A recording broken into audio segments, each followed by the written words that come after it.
Hello everyone, welcome to Cyberscoop TV. Greg Otto, your managing editor here. We're coming to you from the floor of the 2018 RSA conference. I'm talking with Phil Quade, the CISO of Fortinet. Phil, thanks for joining us. My pleasure, thanks for having me. So, a big trend that we're seeing this year are ICS attacks, and we have seen it with Crash Override, we've seen it with Trisis, and with the US having critical infrastructure that it needs to protect, ICS companies are starting to talk about how serious this problem is.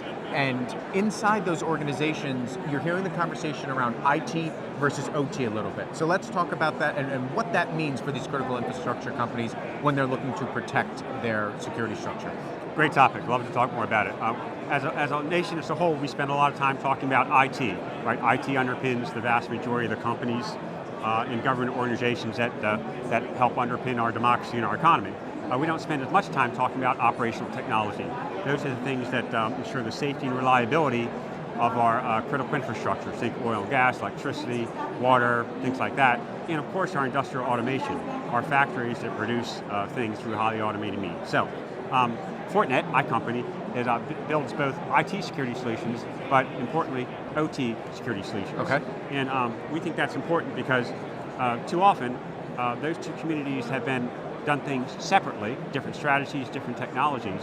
And at Fortinet, because IT, OT is converging in the industrial space, our security solutions are also converging. So we're going to give solutions that are integrated and reduce complexity. What are the best things that the OT side of the house can pull from the IT side, besides technology? Is it a culture change? Is it a different way of thinking, something else? I want to be very, very careful to be respectful for my OT community because they've been doing just fine without us, thank you very much, Okay. The IT folks for a couple of decades. But what's different though, and I think you're poking at it, is that the IT technologies are creeping into the OT space. Right. The OT world used to depend in very large part on the air gap, no physical connection to the outside world. Well, the air gap is dead or dying, and it means that the IT technologies are creeping into the OT space. So what that means is there are some IT strategies, good segmentation, strong access control, good authentication, that needs to more move into the operational technology environment. There's some things that the OT folks can learn from the IT folks, and just as importantly, there's some things that the IT folks can learn from the OT folks. And what I mean is that in the operational technology environment today, they've been doing what's called the industrial Internet of Things for many, many years.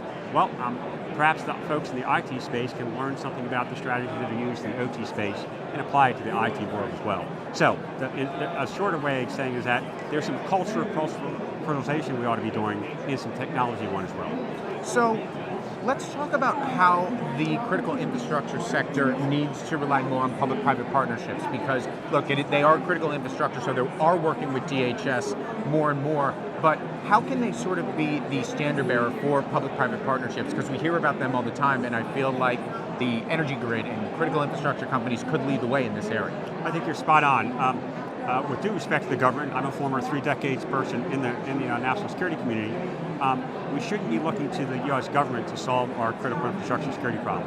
The vast majority of critical infrastructures in the United States are owned and operated by the private sector. So that means that the solutions for safety, reliability, and security for those infrastructures need to be born and implemented from the private sector. That said, I think you're right that in order to protect against nation-state attacks, there needs to be some type of public-private partnership where the private sector does what it does well, has the expertise and authority to do to protect itself, but when appropriate, for the U.S. government to step in and actively defend these critical infrastructures if a nation-state is coming after them. So, I think that we ought to stop talking about who's in charge and talk about how can we best leverage the authorities and technologies of the public sector and the private sector to do some things together. In fact, I have an idea, if we have some time. Sure, absolutely, let's talk. So one of the ideas is creating what I'm calling a counter DDoS moonshot. Okay. So there's some people today say, let's come up with a cybersecurity moonshot, and there's not very many details. Don't know what it is. Exactly. So my definition of moonshot is a little bit more specific. It's, let's come up with a national counter denial service capability that leverages the expertise of the carriers, segmentation providers like Fortinet, and the U.S. Department of Defense, like perhaps Cyber Command. It would use each of their capabilities and authorities to provide a counter DDoS capability that could be used by everyone in the United States. That way, it's a develop once and use many times capability rather than inappropriately thinking that every mom and pop company, or even large companies, can be able to take on the North Koreans or the Iranians or some other rogue state that's looking to do a DDoS on a company. It's not a fair fight. Right. So why don't we instead come up with that single capability that the whole nation could use?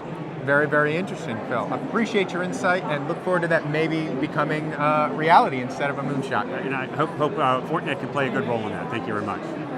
For all of our videos, check out our YouTube channel. And for more on ICS and all things cybersecurity, check out cyberscoop.com. I'm Greg Otto. Thanks for watching.